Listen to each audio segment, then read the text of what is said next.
नमस्कार, next eyes Hindi के HOD अंक में आपका स्वागत है। आइए बात करते हैं आज की पहली न्यूज के ऊपर।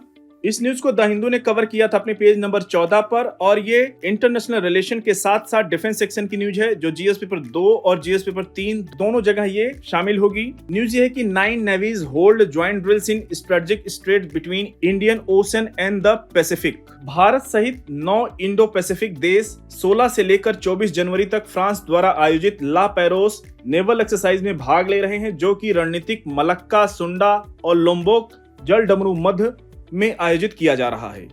फ्रांसीसी कैरियर स्ट्राइक ग्रुप के नेतृत्व में यह अभ्यास मैरीटाइम सेफ्टी यानी समुद्री सुरक्षा, इंटरऑपरेबिलिटी यानी अंतर संचालन और क्राइसिस यानी संकटों के प्रति कलेक्टिव रिस्पांस यानी सामूहिक प्रतिक्रिया को बढ़ाने पर केंद्रित है। भाग लेने वाले देश समुद्री मैरीटाइम इमरजेंसी के दौरान कोऑर्डिनेशन के लिए IORIS कम्युनिकेशन सिस्टम का उपयोग करके ट्रेनिंग भी लेंगे। इस एक्सरसाइज का उद्देश्य बढ़ती चीनी नौसैनिक गतिविधियों के बीच इंपॉर्टेंट ट्रेड रूट यानी महत्वपूर्ण व्यापारिक मार्गों में रिस्क को यानी जोखिम को दूर करना है।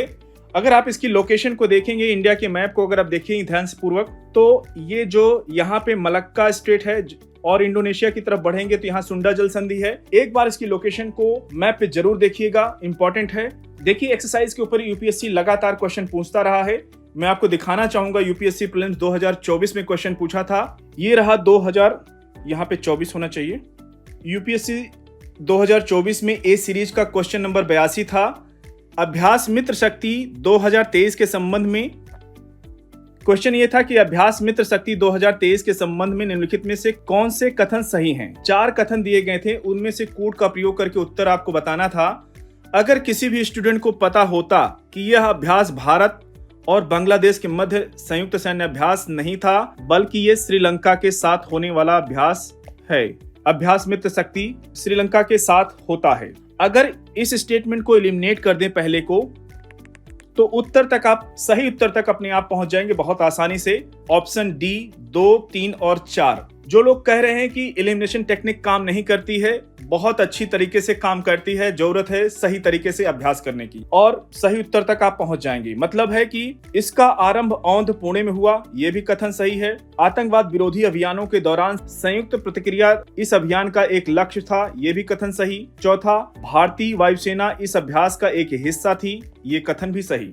क्वेश्चन दिखाने का मतलब यही है कि यूपीएससी कैसे क्वेश्चन पुट करता है और उसको आप थोड़े से अभ्यास में क्वेश्चन सही कर सकते हैं। अगली न्यूज की ओर बढ़ेंगे। इस न्यूज को द हिंदू ने कवर किया था अपने पेज नंबर 8 पर और ये इकोनॉमी सेक्शन की न्यूज है जो जीएस पेपर 3 के अंतर्गत शामिल होगी। न्यूज ये है कि what did the ILO report state about international migrant. ILO यानी इंटरनेशनल लेबर ऑर्गेनाइजेशन की वर्ष 2022 की रिपोर्ट में बताया गया है कि IM यानी इंटरनेशनल माइग्रेंट्स यानी अंतरराष्ट्रीय प्रवासी वैश्विक श्रम शक्ति यानी ग्लोबल लेबर फोर्स यानी वैश्विक श्रम शक्ति का 4.7% हिस्सा है, जिसमें कि 167.7 मिलियन कर्मचारी शामिल होते हैं। हालांकि पुरुष IM यानी इंटरनेशनल माइग्रेंट्स की रोजगार दर महिलाओं की तुलना में अधिक है, लेकिन महिला इंटरनेशनल माइग्रेंट्स की संख्या में लगातार वृद्धि हुई है। ये अच्छी न्यूज है महिलाओं के लिए। अधिकांश IAM सर्विस सेक्टर में काम करते हैं, विशेष रूप से केयर रिलेटेड जॉब में यानी देखभाल से संबंधित नौकरियों में, जिसमें कि हाई इनकम कंट्रीज यानी उच्च आय वाले देशों में सबसे बड़ा हिस्सा 68.4% है। चुनौतियों के बावजूद उच्च आय वाले देश, बढ़ती आबादी और देखभाल कर्मचारियों की बढ़ती मांग के कारण इंटरनेशनल माइग्रेंट्स के लिए प्राइमरी डेस्टिनेशन यानी प्राथमिक गंतव्य बने रहेंगे। अगली न्यूज की ओर बढ़ेंगे। देखिए, ध्यान रखिएगा, जब भी ILO की रिपोर्ट आती है तो वो यूपीएससी के लिए इंपॉर्टेंट हो जाता है, इसलिए इस न्यूज को कवर करना महत्वपूर्ण है आपके एग्जामिनेशन के पॉइंट ऑफ व्यू से। इसको अच्छे से कवर कीजिएगा आप लोग। अगली न्यूज की ओर बढ़ेंगे। इस न्यूज को द हिंदू ने कवर किया था अपने पेज नंबर 9 पर और ये IR सेक्शन की न्यूज है जो जीएस पेपर 2 के अंतर्गत शामिल होगी। न्यूज ये है कि the impact of H1B visa on the tech industry in US. वर्ष 2024 के अंत में यूएस H1B वीजा प्रोग्राम पर बहस तेज हो गई है, जो कि स्किल फॉरेन वर्कर्स विशेष रूप से भारत को देश में काम करने की अनुमति देता है। एक भारतीय अप्रवासी श्री रामकृष्णन की राष्ट्रपति चुनाव डोनाल्ड ट्रंप के सीनियर AI पॉलिसी एडवाइजर यानी आर्टिफिशियल इंटेलिजेंस नीति सलाहकार के रूप में नियुक्ति के बाद लारा लूमर और बर्नी सैंडर्स जैसी रणनीतिक हस्तियों द्वारा संचालित यह चर्चा यूएस नौकरियों और वेतन पर विदेशी श्रमिकों के प्रभाव पर केंद्रित है। एलन मस्क जैसे टेक लीडर्स यानी तकनीकी लीडर्स सहित समर्थकों का तर्क है कि H-1B वीजा श्रमिक अमेरिकी नवाचार और उत्पादकता को बढ़ावा देते हैं, जबकि आलोचक आउटसोर्सिंग कंपनियों द्वारा इसके संभावित दुरुपयोग के विषय में चिंता जताते हैं। एक स्टडी के मुताबिक नासा में काम करने वाले कर्मचारियों की संख्या 38% NRI हैं, मतलब उसमें भारतीय मूल के नागरिक काम करते हैं। कहीं ना कहीं अमेरिकी इकोनॉमी को बूस्ट देने में NRI यानी भारतीयों का रोल रहा है, और न केवल वैज्ञानिक वहां पे काम कर रहे हैं बल्कि अच्छे डॉक्टर्स NRI के रूप में काम करते हैं, तो उनको पता है कि क्या इंपॉर्टेंस है।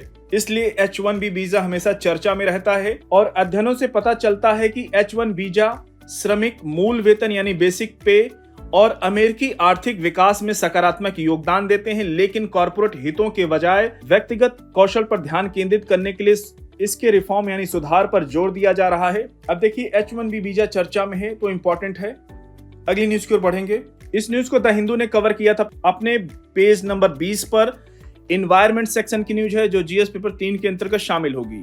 न्यूज यह है कि केन्या की झील नेवाशा में मछुआरों को इन्वेसिव जलकुंभी यानी आक्रामक जलकुंभी के कारण चुनौतियों का सामना करना पड़ता है। वर्ष 1980 के दशक में लाया गया यह पौधा नावों को फंसाता है और मछलियों की संख्या को भी कम करता है, इससे मछलियां मृत हो जाती हैं। जलकुंभी ये साउथ अमेरिका यानी दक्षिण अमेरिका का मूल स्पेसीज है, और कथित तौर पर वर्ष 1980 के दशक में केन्या में पर्यटकों द्वारा लाया गया था, जो कि इसे ऑर्नामेंटल प्लांट्स यानी सजावटी पौधे के रूप में लाए गए थे, लेकिन अब ये कहीं ना कहीं नुकसान के रूप में सामने आ रहे हैं। साथियों, आज के HOD अंक को यहीं पर समाप्त करते हैं। मिलते हैं नेक्स्ट अंक में कुछ और इंपॉर्टेंट न्यूज के साथ। तब तक जुड़े रहिए नेक्स्ट टाइम्स हिंदी के साथ। धन्यवाद।